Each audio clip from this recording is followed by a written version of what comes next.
Alright guys, well, I have my mini grip here and we're going to be popping on some Wilkins custom grips on this. Alright, so I figured I'd do a video showing me putting them on. You guys saw this teaser in the past, one of the coolest Griptilian setups. Titanium grips with that S30V blade, just friggin' sweet. Feels so good, performs so well. We'll definitely see a review on this in the future, but I also want to test this and compare it to the Mini and the G10. These are the G10 scales, obviously, compared to the Titanium. So I got two scales, got my torque set, got the custom pocket clip. Well, not custom, it's got the logo on there. The spacer and these screws. Alright, so let's get to it. First thing I want to do is I'll close this knife, find out the size for our pivot. Alright, pivot screw.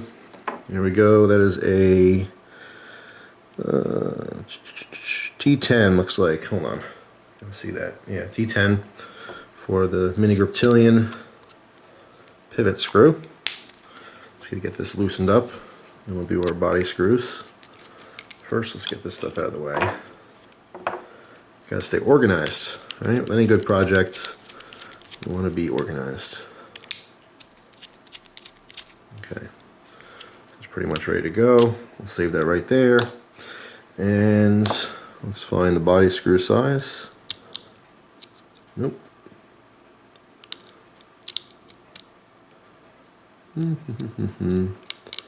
Nope, it's not too big. There we go.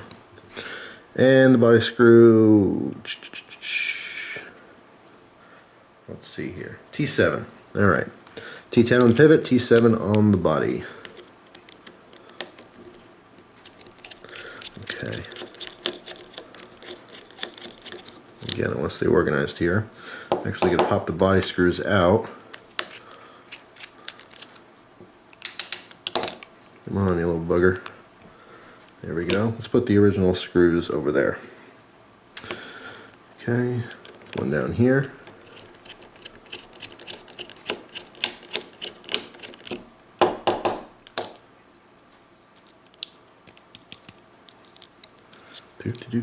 People are afraid to take their knives apart.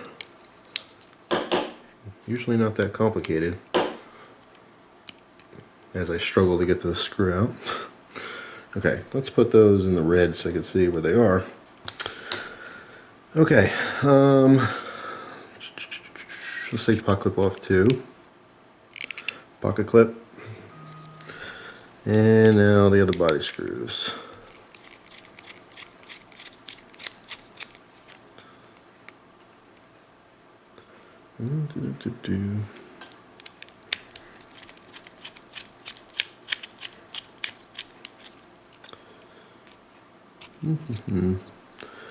Boring, huh?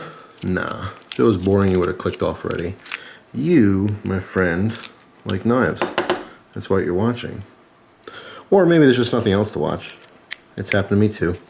I watched stuff I was kind of interested in but didn't really want to see. And then I ended up watching all the videos in my subscription box and went back and watched the semi-exciting ones. Alright, so of course these are going to be your longer screws. 3 of those.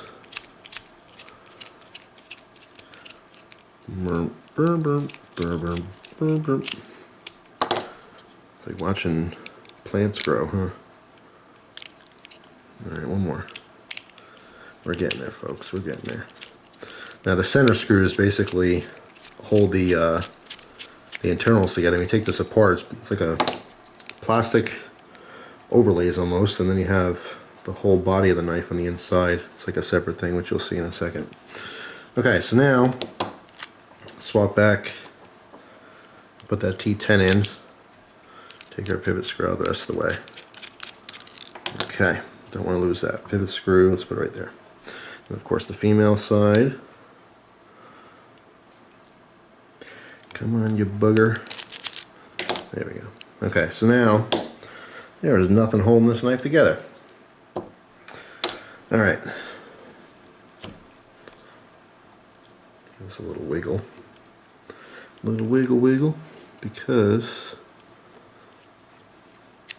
I want to keep it relatively close. Okay, so there's your top scale.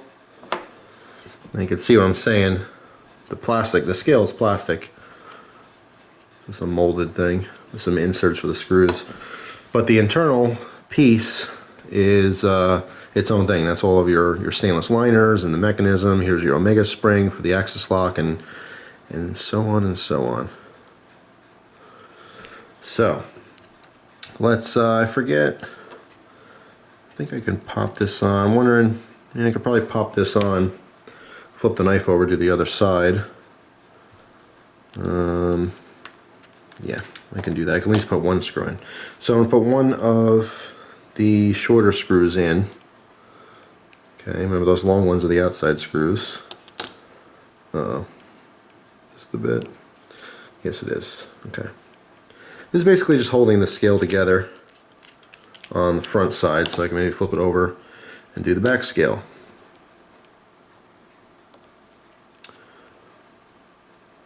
Come on. Come on, wiggle off for me.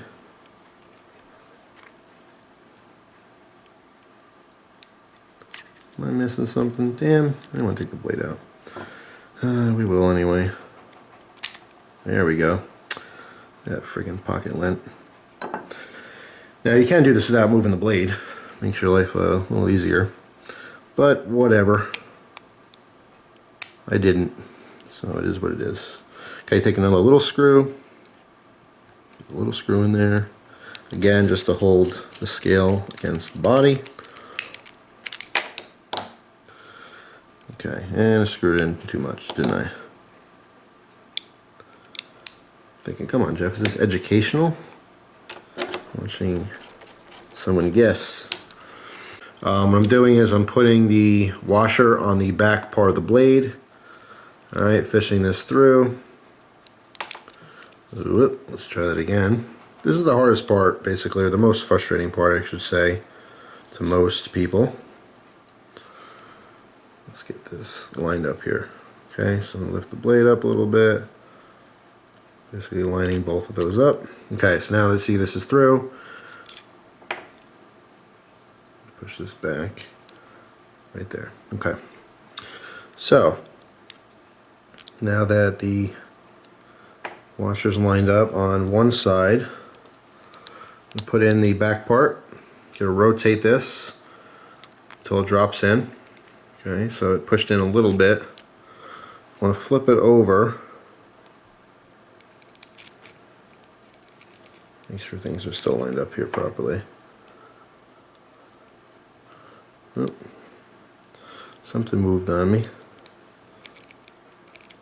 Can't say, hang on. Rotate this around. Okay. So right there. Now I want to put the front washer on. Shimmy that in. Okay. Now, if I depress the axis lock and push through, it should push all the way through. See, it's almost there. Smooth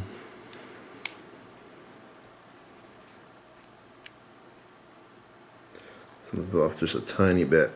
That's why it's not popping in place here.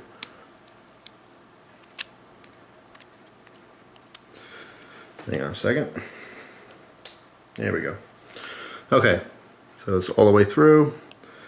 I'm going to quickly take our front pivot screw, pop that back in, get our number 10. So now, I'll tighten this down. I can go back later and adjust a little bit. Just want to make sure that's in there properly. Yeah, the blade's super tight. That's okay. Moving on to the next part, we're going to take our spacer and pop our spacer in here. Okay, and the spacer happens to stick out just a little bit, but we're going to line up the appropriate holes. Alright, so once that's lined up, you could use your tool to push through this lanyard hole, basically just to keep the center, you know, in line so you can pivot around that, if that makes any sense to you. Take the new longer screws, put one in, don't tighten it all the way yet. Take your other long screw, put it on the other side. Even though they're longer, they're still torque 7s. All right, screw that down. Just slightly snug. You don't want it too tight. Certainly don't want to strip it. All right, so same with the other one. Okay, so now let's back up our pivot now and put the backspacer in because it's obviously way too tight. I'll play with that a little bit later. Right now I just want to make sure that it's going to be functional. All right, guys, so I popped on that new pocket clip, lowrider clip. Knife feels good, looks good, very cool. Compare it to the other one here, titanium. So yeah, badass. I like it. Very cool. So I'm gonna have probably more use on this one, but I'll certainly use this one as well and give you guys a full review on these grips in the future. So stay tuned for that. Now I have to change out my EDC yet again. Anyway, hope you guys enjoyed the video. Sorry for the little fumbling around.